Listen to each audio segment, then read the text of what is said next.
Olá, pessoal, sejam todos bem-vindos e bem-vindas para a gente falar sobre um tema muito importante e que salva muitas vidas, que é o tema do cuidado da saúde da mulher. Nós somos duas médicas, a doutora Paula e eu, doutora Júlia, e vamos falar sobre o Outubro Rosa, sobre as campanhas de conscientização, prevenção, cuidado e tratamento desse mês que é tão importante a gente falar sobre. E para isso, nós temos duas convidadas super especiais.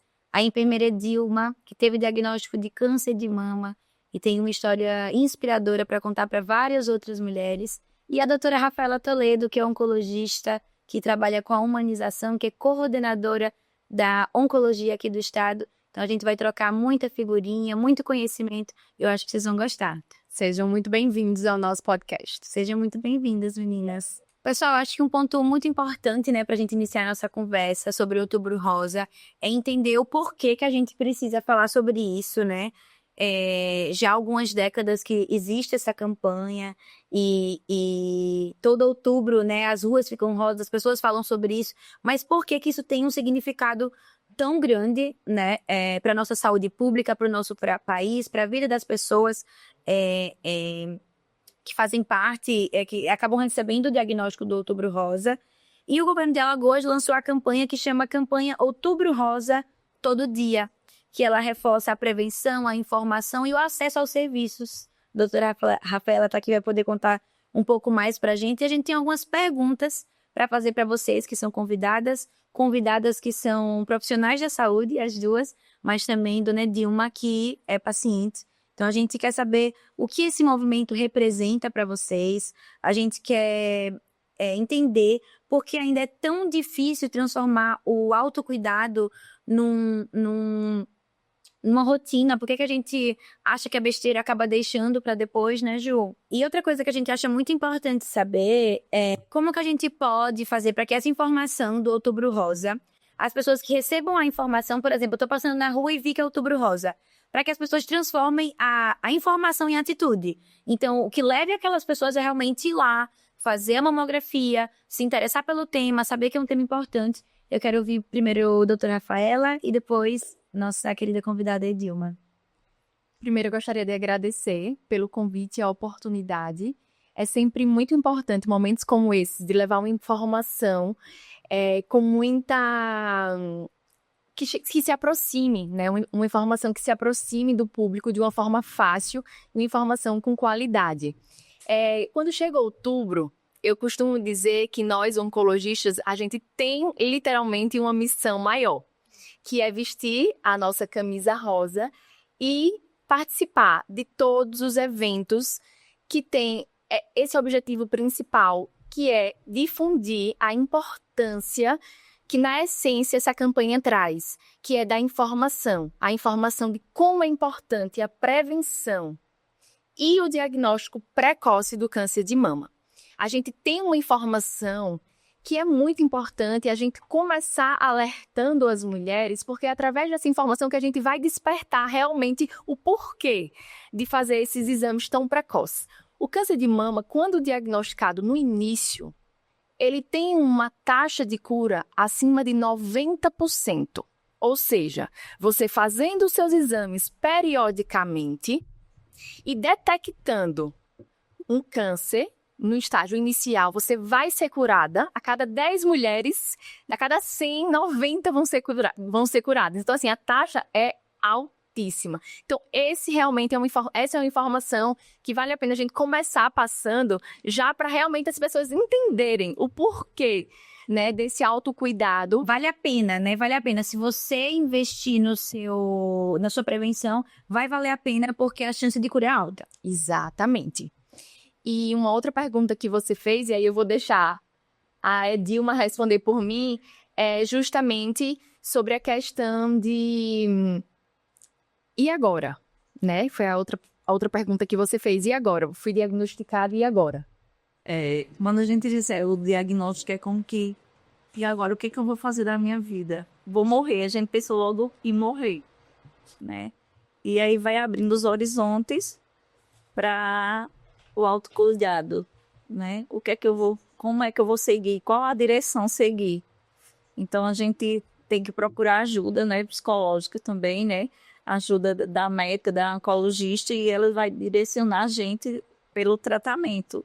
Então, eu tive o direcionamento da doutora Rafaela com seguir o tratamento, e eu fui para mastologista, né? Ela pediu todos os exames.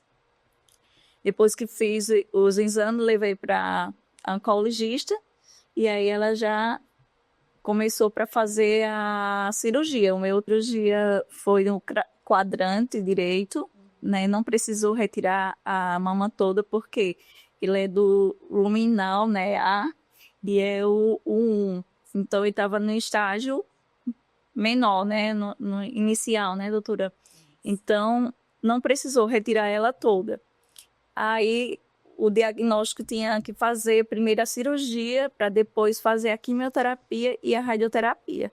Então, eu comecei com a cirurgia, depois da cirurgia, acho que um mês, eu comecei a quimio.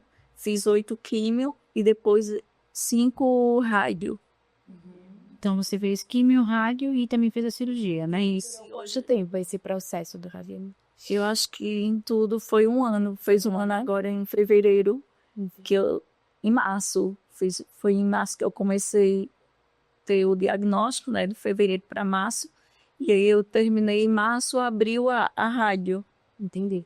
Ô, dona Dilma, e a gente fala muito assim sobre os medos, né? É muito assustador na hora de receber esse diagnóstico, mas também é importante a gente falar sobre o que fez a senhora passar por esse processo, falar assim, não, eu vou atravessar isso, eu vou ter força.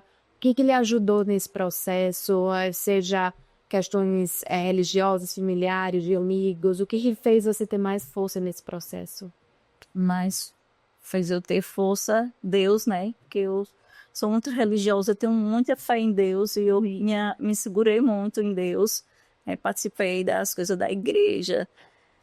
E minha família, que foi fundamental para estar me apoiando, meu esposo sempre estar do meu lado, ia comigo nos médicos, nas consultas. E comecei também a fazer remo.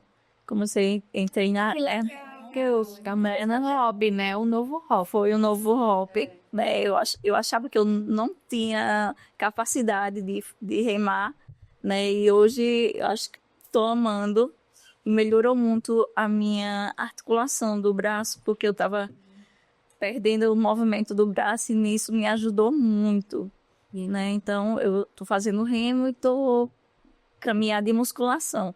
Isso ele fortaleceu, principalmente o meu emocional, que isso abalou muito o meu emocional.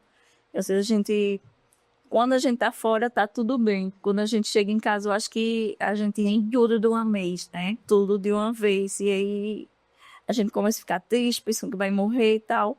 Mas a gente segura em Deus e tudo dá passa, certo. né? Tudo passa e tudo dá certo. E assim, a gente sabe que você é enfermeira, tem uma rotina tinha e tem uma rotina de trabalho. E como foi para você conciliar sua rotina de trabalho com o diagnóstico do seu tratamento durante esse ano? Você continuou trabalhando? Você parou? Como foi para você conciliar? Esse ano eu parei mais, né? Eu tô só com home care, trabalhando só em home care. Saí de todos os vínculos que eu tinha, né? E tô só trabalhando no home care. E aí, e dando aula. Às vezes eu dou aula no cursinho que eu tenho. Dou aula nesse cursinho e o resto eu fico mais tempo em casa. Agora fazendo meus exercícios, minhas caminhadas. Isso que está me animando mais. E vou também no psicólogo para ajudar mais. E aí vai seguindo, né? Seguindo. Entendi. É um momento de acolhimento, né? Que o nosso dia a dia acaba fazendo com a gente. Quando a gente faz exercício físico, quando a gente vai na psicóloga, a gente se acolhe também. Porque eles cuidam da gente, né? Isso é importante. Principalmente você, como profissional de saúde, a Paulinha acabou de falar, a gente cuida das pessoas, né? Mas é importante a gente cuidar de si próprio também. Sim, e olhar para dentro. Minha vida toda foi cuidar dos outros, né?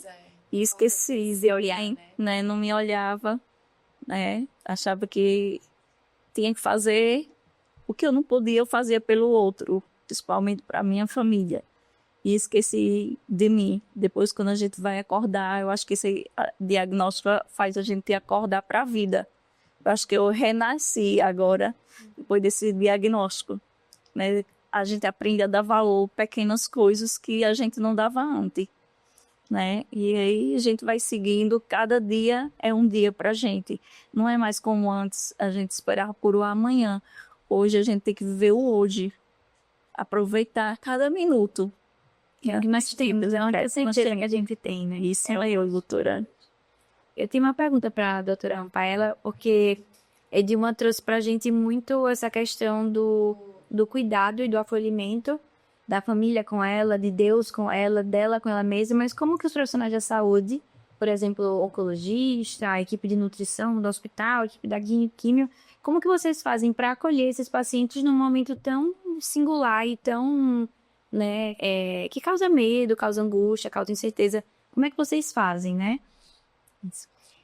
A Edilma estava falando e enquanto ela falava, eu fiquei aqui imaginando. No caso da Edilma, eu senti, Edilma, que você teve a tríade perfeita. Você falou que você primeiro buscou a Deus. Eu acho que é muito importante esse momento em que você coloca para fora, conversa, em que você tá ali soltando, às vezes, aquele seu momento, você e ele, em que você bota para fora muitos questionamentos, muitas interrogações. Você também expõe, é uma pergunta que eu acho que muitas mulheres fazem, por que eu? Né? Então, é aquele momento em que você vai se encontrando ali, muitas vezes você mesmo, né? Vai silenciando respostas, você vai se fortalecendo. Então, eu acho que é o primeiro momento de muitas mulheres que é voltar para si, né? Voltar para si nesse contato íntimo com Deus. Outra coisa que é muito importante, que você também mencionou, é a sua rede de apoio. É onde entra justamente a família, né? Durante todo esse processo, é muito mais fácil quando a gente tem essa rede de apoio, né? E em terceiro lugar, é a equipe, né? Dilma teve muita sorte que assim que ela foi diagnosticada, eu já trabalhava com ela em outro serviço antes, então ela, né, me procurou de imediato quando ela teve o diagnóstico e ela teve a sorte de ser exatamente no momento que a gente estava inaugurando o serviço de oncologia do Hospital Metropolitano. Então, a Dilma praticamente inaugurou. Foi uma das primeiras pacientes em que foi inserida nesse projeto do Estado, do governo, de incentivar, né, os investimentos para a oncologia. E a Dilma está aí para contar a história de como ela foi beneficiada. E agora, Paulinha, sendo mais precisa, né, de como esse paciente ele chega para a gente e qual é a nossa função, né, naquele momento. Eu sou muito de acolher, de conversar, mas eu gosto muito que o paciente ele entenda o que está acontecendo com ele.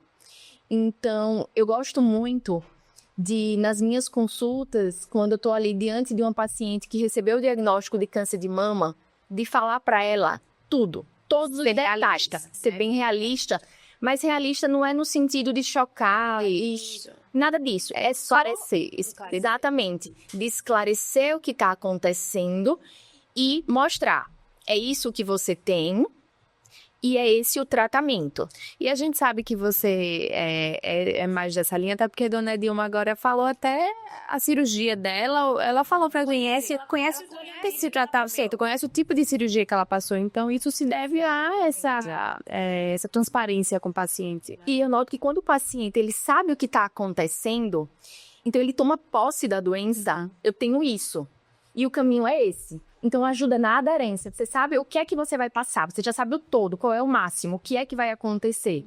Então, ajuda muito o paciente a seguir o passo a passo. E aí é onde ele também começa a ter você como referência e começa a realmente ter você como aquela pessoa... Confiança. E confiança. Então, ele começa realmente a fazer aquilo. O dever de casa, o que tem que ser feito. Que é o outro passo que é fundamental. Você tem que fazer o que tem que ser feito, né?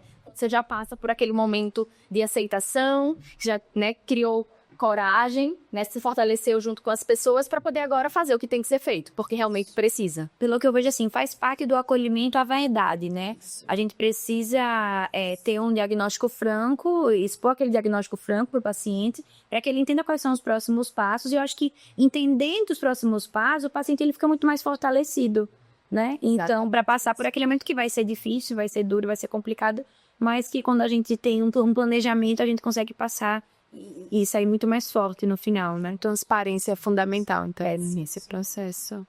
E você, o que você acha que teve isso, dona Dilma? Sim, eu tive o apoimento da doutora. Sempre que eu estava com alguma dúvida, eu ficava aperreando ela. Traz, doutora, isso aqui. Eu ia na outra oncologista, mas sempre a doutora Rafaela foi meu anjo da guarda, né? Que sempre estava me orientando, me direcionando para que eu faça o tratamento certo. Então, ela foi uma rede de apoio maravilhosa para mim. E hoje eu só tenho gratidão, sabe? Porque ter feito minha cirurgia rápido, porque eu fiquei perdida quando eu recebi o diagnóstico. Meu Deus, o que é que eu vou fazer? E foi logo quando eu perdi o meu plano de saúde. Então, para onde eu vou? Como é que eu vou começar a fazer isso? Como foi o diagnóstico da senhora? Foi pela mamografia? Como que aconteceu? Não, meu diagnóstico foi autoexames. Eu senti que estava com nódulo. Aí eu fiz a mamografia e depois levei para a médica. Aí ela já viu que tinha alguma coisa errada, né? Que eu tinha levado antes para a clínica. A clínica disse que não tinha nada. Aí deixei um ano. Quando eu fui levar para mastologista, aí ela já percebeu que tinha alguma coisa errada. Ela pediu imediatamente a biópsia. Aí eu fiz a biópsia. Quando chegou o resultado da biópsia, ela já pediu o histoquímico. A doutora já pediu o histoquímico para fazer. Quando eu fiz o histoquímico, aí já deu já tudo. Aí passei para a doutora Rafaela e ela já me direcionou para mastologista para já fazer os exames Cirúrgicos. E aproveitando para falar dessa questão do autoexame, que é muito importante, né? Queria perguntar, doutora Rafaela, o que é que toda mulher precisa saber, assim, sobre o câncer de mama? Quais são os sinais de alerta que a gente precisa saber, que a gente precisa divulgar, disseminar, para que toda mulher saiba quando procurar um médico, a partir de qual idade é indicado também a mamografia, dessa questão da prevenção? Toda mulher, ela deve estar atenta ao seu corpo. Se olhar, primeiramente. Se olhar no espelho, né? Que é o básico, né? Então, quando ela se olha, ela não olha só o rosto. Ela tem que olhar o corpo dela. Então, a partir daí, se ela vê uma hiperemia, que é uma pele na região da mama mais avermelhada, mesmo sem nenhum sinal, mas se tiver naquele mamilo saindo secreção, uma secreção amarronzada, uma secreção algo diferente, né? atípico, né? Você vai ver, nodulação é o mais fácil, né? Porque a nodulação é facilmente perceptível, né? Então, todos esses sinais, muitas vezes, também, a gente não vê na mama, mas é na axila. Então, é bom a gente ressaltar que não é só a mama. A axila também precisa ser vista, precisa ser palpada, e qualquer saliênciazinha que esteja diferente do normal, precisa sim ser investigado. Isso são os primeiros sinais. Mas, antes disso, quando a gente fala em prevenção, toda mulher acima dos 40 anos de idade, ela deve fazer a mamografia anualmente. As pacientes que têm abaixo de 40 anos, mas que teve algum parente de primeiro grau com diagnóstico de câncer de mama, a gente orienta que ela inicie os seus exames 10 anos antes da idade que aquele parente teve o diagnóstico.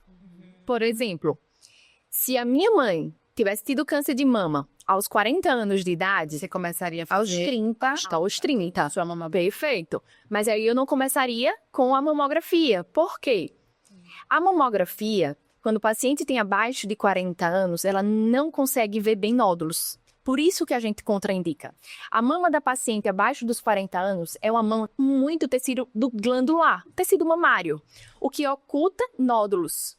Então, por isso que a mamografia, ela não tem muito sentido, porque ela pode ser não diagnóstica. Então, a gente indica pacientes abaixo dos 40 anos que têm indicação de fazer esses exames preventivos precocemente, a ultrassonografia ou a ressonância magnética. Certo. Então, no geral, né, assim, recapitulando para as pacientes que estão ouvindo a gente, para você que está ouvindo a gente em casa, vocês têm que se olhar no espelho, vocês têm que notar diferenças atípicas na mama de vocês, vocês têm que Se tocar não só na mama, quanto na axila também. é importante. Se toquem, vejam se vocês estão sentindo alguma bolinha, alguma coisa diferente, que isso se chama autoexame, mas principalmente previnam. No geral, as mulheres, a partir dos 40 anos, podem fazer mamografia, mas se você teve um parente, né, de primeiro grau, a partir do momento do diagnóstico, você conta 10 anos antes para você fazer ou uma ultrassonografia ou uma ressonância magnética. É mais ou menos esse o caminho, né, doutora Rafaela? E uma coisa que eu gosto muito de ressaltar é que o autoexame, ele não substitui a mamografia. Porque muitas vezes a mulher fala, eu não sinto nada, eu pego direto na minha mama, não sinto nada. Mas aí é que tá o perigo. O fato de não sentir nada, você achar que a partir dos 40, não sentindo nada, você não precisa fazer a mamografia. Exatamente. E esses casos que são detectados precocemente, muitas vezes, ele não dá sinal de nódulo, que é o que você consegue sentir, né? Então, realmente, a mamografia é importantíssimo e fazer o autoexame não exclui fazer a mamografia. Entendi. E assim, a gente falando de câncer de mama, o principal é o diagnóstico precoce, né? Porque você já disse aí, a gente tem uma chance de cura de 90%. Altíssimo. Então, é muito alto, mas precisa ser diagnosticado precocemente, né? Para ter essa chance tão alta de cura, né? Antes da gente entrar aqui na sala, de começar o podcast, eu estava mostrando para a doutora Rafaela um livro que foi indicado pelo meu tio Pepa, que chama Outlib, que fala sobre a importância de atividades físicas, alimentação, né, na prevenção de doenças crônicas, como também o câncer, certo? E Dona Edilma falou, né, da importância que teve a atividade física para passar pelo processo de tratamento. E eu queria ouvir, primeiramente, a doutora Rafaela, depois da Dona Edilma, qual a importância realmente, qual a indicação que vocês dão relacionado à atividade física e à alimentação na prevenção, mas também durante o tratamento do câncer. Muito bom. Tá muito em alta, né, esse tema. Começando de forma técnica, o Ministério da Saúde, ele recomenda 30 minutos diário de atividade física de segunda a sexta, tá? Ou seja, 150 minutos por semana de atividade física é o recomendado pelo Ministério da Saúde, como forma preventiva, não só, né, de doenças oncológicas, mas como doenças cardiovasculares, uma forma como um todo de você se prevenir de doenças. Quando a gente fala de câncer de mama, a gente fala de fatores de risco. E fatores de risco, a gente tem aqueles que a gente não consegue mudar, ou seja, ser mulher, A genética, perfeito, a idade, acima dos 50 anos, você vai ter um aumento da chance. Então, isso tudo a gente não vai ter como mudar. A gente vai envelhecer, a gente é mulher. E se tiver um fator genético, então já está intrínseco esse fator aumentado de risco. Mas existe aquele que está ao nosso alcance, que é justamente a mudança do estilo de vida. Então, a obesidade, ela é um fator aumentado de risco para o câncer, porque as células de gordura, ela armazena estrógeno, que é um hormônio que é o vilão e um dos hormônios precursores do câncer de mama. Então, por isso que a obesidade está diretamente relacionada ao aumento da chance. Então, falando de uma forma técnica, né, como é que isso acontece? Então, não é clichê dizer que a obesidade aumenta o fator de risco. Tem um motivo para isso.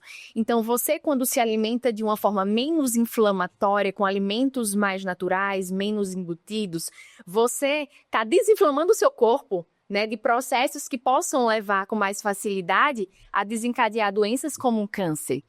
Então, tudo isso, tecnicamente, a gente consegue justificar e realmente incentivar tanto a alimentação mais saudável como a prática de atividade física. Eu, quando comecei meu tratamento, eu mudei tudo, minha alimentação totalmente.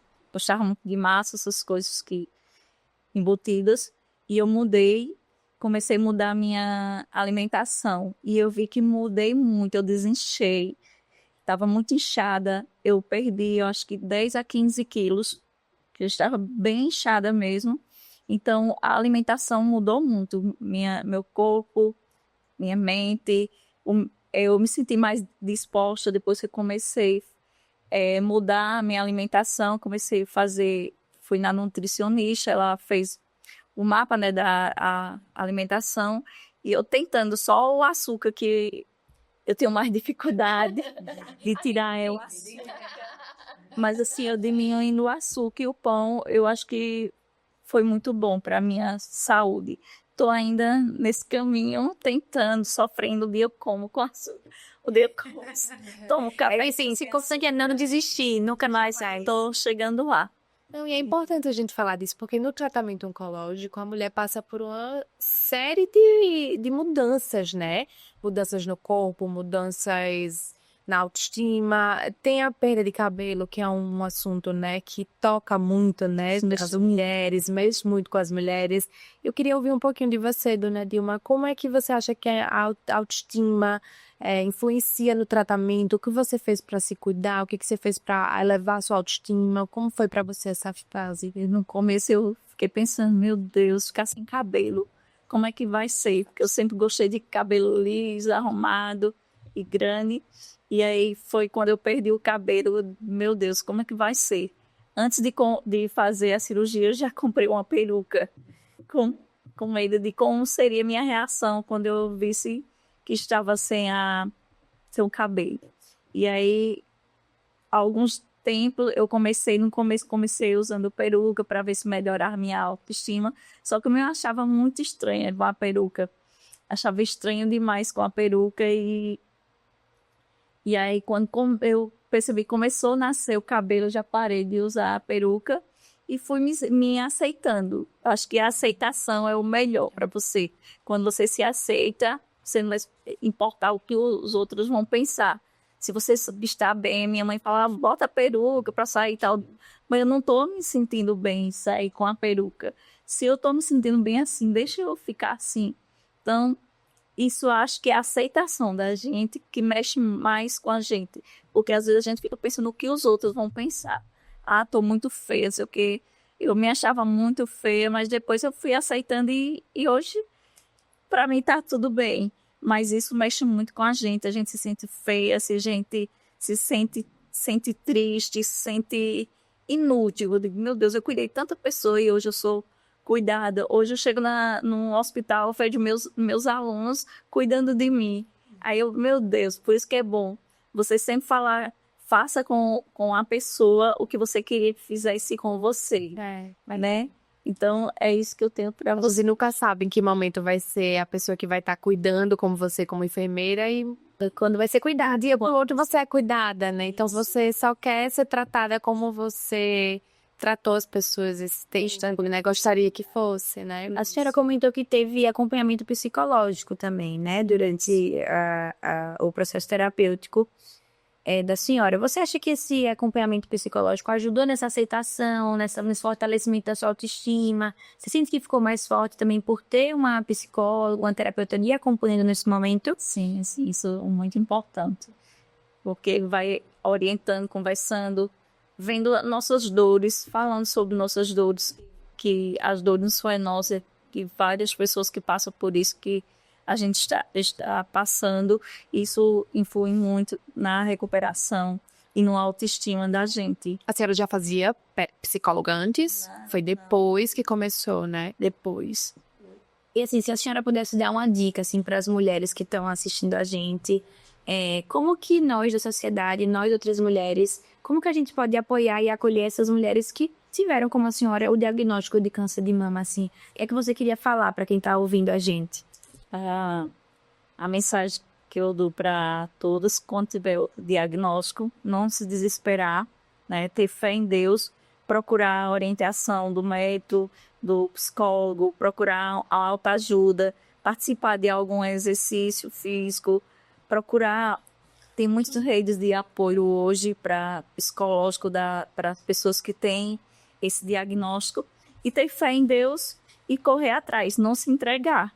Porque eu acho que o psicológico da gente mexe muito com isso. Acho que quando a gente tem fé em Deus e acredita que tudo vai dar certo, tudo passa. E uma coisa também falar para as pessoas que veem uma pessoa que está com diagnóstico, seu cabelinho vai crescer. Todo mundo sabe que é crescer, mas o mais importante é a cura, não é o cabelo, porque eu acho que as pessoas pensam que só é o cabelo que tá careca, que tá feio. Não é isso. Você não precisa estar dizendo, não se preocupe com o seu cabelo, porque vai crescer, a gente sabe. Isso é o medo que a gente tem, do que pode acontecer, o que vem acontecer conosco. Então, A vida mesmo. a vida da gente, como é que vai ser, né? Então, o medo é esse, mas a gente, quando você quer, você corre atrás e você melhora. Verdade. Então, acho que a mensagem é muito de... para quem teve diagnóstico, não desistir, sem força, tenha fé. E para quando você encontrar alguém que foi diagnosticado, tomar cuidado com alguns comentários que possam ser de mau gosto, né? Focar em aparência, em questões estéticas, quando na verdade o que a gente está cuidando aqui é de vida, de saúde, de uma coisa muito importante.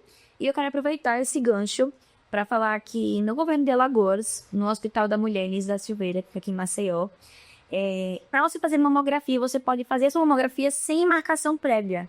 Você só precisa chegar não sei se vocês sabiam disso, você só precisa chegar no Hospital da Mulher com a solicitação de exame e um documento de identificação. Então, isso facilita muito, porque acaba com a burocracia. Então, quero falar isso para vocês que estão assistindo, mas também para a doutora Rafaela, para a dona Dilma, assim, para que passe essa informação, que é uma informação que ajuda muito nesse momento, tanto do Outubro Rosa, mas o ano inteiro.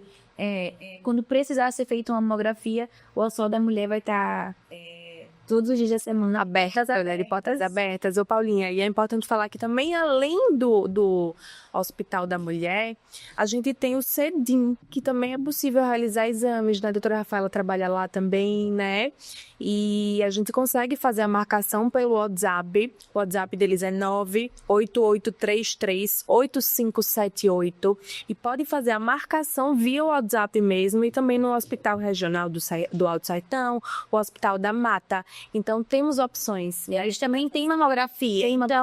O importante do serviço para a população é que seja descentralizado. Eu, por exemplo, sou de Batalha, então talvez fica muito mais fácil fazer o exame no Alto Sertão do que aqui em Maceió, certo? Então, é importante que o serviço alcance a todos os alagoanos, não somente os alagoanos que estão aqui na capital também.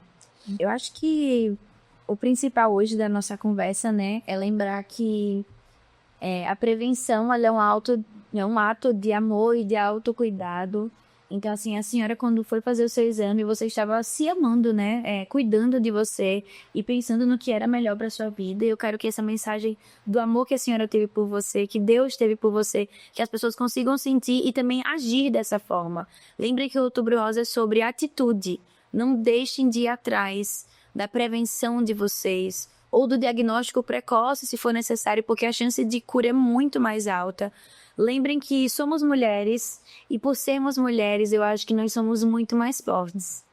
Todas aqui somos mães, somos filhas, somos avós, somos tias e isso faz a gente... Nós trabalhamos, mas também nós somos batalhadoras, somos delicadas e isso leva a gente no outro patamar, nós somos fortes para passar por isso, tá? Eu acho que a conversa de hoje foi muito importante por isso, porque a gente conseguiu, de forma técnica, entender muito melhor do que é o câncer de mama e dos serviços que estão disponíveis no estado, mas também de como é a visão do paciente quando passa por esse processo. E a gente quer agradecer muito vocês por terem topado estar aqui com a gente. Obrigada, doutora Rafaela. Obrigada, dona Dilma. É muito importante, né, a gente estar aqui falando sobre isso. É um mês que nem a doutora Rafaela falou que a gente veste a camisa rosa todo dia, né?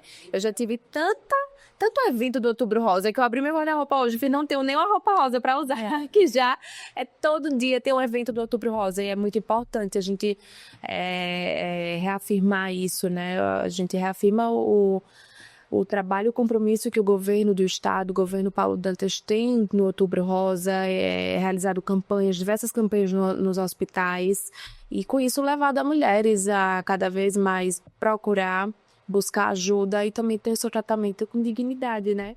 Então, eu agradeço muito, doutora Rafaela, por tantas informações preciosas, é verdade. E dona Dilma, por compartilhar também um pouco da sua história. Nós ficamos extremamente felizes, Jean Paulinha. Com certeza. Agradeço o acolhimento de vocês e sempre. É uma história de superação que vai nos inspirar na nossa vida. Eu tenho, só antes da gente encerrar, eu tô pensando, você falou nos eventos, né? Ai, todos os eventos que eu já fui. Gente, todo mundo que tá indo em evento, agora no Outubro Rosa, todo mundo que já vestiu rosa, que viu alguma campanha do Outubro Rosa, você foi fazer o seu exame? Você se olhou no espelho? Você se olhou no espelho? Porque assim, às vezes a gente coloca o broche do Outubro Rosa e não se olha no espelho e não vai fazer o exame. Então assim, que esse seja o momento de chacoalhar vocês e se amem, se cuidem. Vão atrás desse... A sua vida importa. A sua vida importa muito, muito, muito. Muito mesmo. Quero que vocês falem alguma coisa pra finalizar também. Eu quero agradecer por esse momento e estar aqui nessa tarde conversando sobre um tema que eu amo e levar essa informação de forma fácil, né, para as pessoas é algo que realmente eu venho aqui agradecer a vocês por ter levantado essa bandeira do Outubro Rosa e trazer aqui, né, e proporcionar esse momento. A informação que eu sempre levo é justamente essa, que a mulher não deve ter medo. E se você é mulher, ou se você é homem e ama uma mulher, a incentive a realizar os seus exames de mama periódicos, que é um ato de amor e autocuidado. Que nem agradecer a vocês pela oportunidade de esclarecer um pouquinho sobre o que é o câncer de mama, sobre as prevenções e os cuidados. Então, isso é muito importante para as pessoas. Tem muitas pessoas que são ainda desinformadas sobre isso. E para isso vai fazer com que as pessoas procurem mais orientação, né? E procurem mais o tratamento e se prevenir, né? Que a prevenção é tudo também, né? O Outubro Rosa, gente, ele não é só um mês. É um cuidado que deve ser feito todos os dias. Então, assim, eu peço que você, que achou essa conversa interessante, que agregou na sua vida, compartilhe com alguém que você ama, compartilhe com uma mulher que você ama, compartilhe com um homem que também ama uma mulher e quer ver nossas mulheres saudáveis, felizes e fortes. Então, obrigada. Espero que vocês tenham gostado. E no dia 25 de novembro, no próximo mês, é o dia do doador de sangue. Então, estaremos aqui para falar mais uma vez sobre essa campanha que é tão importante também.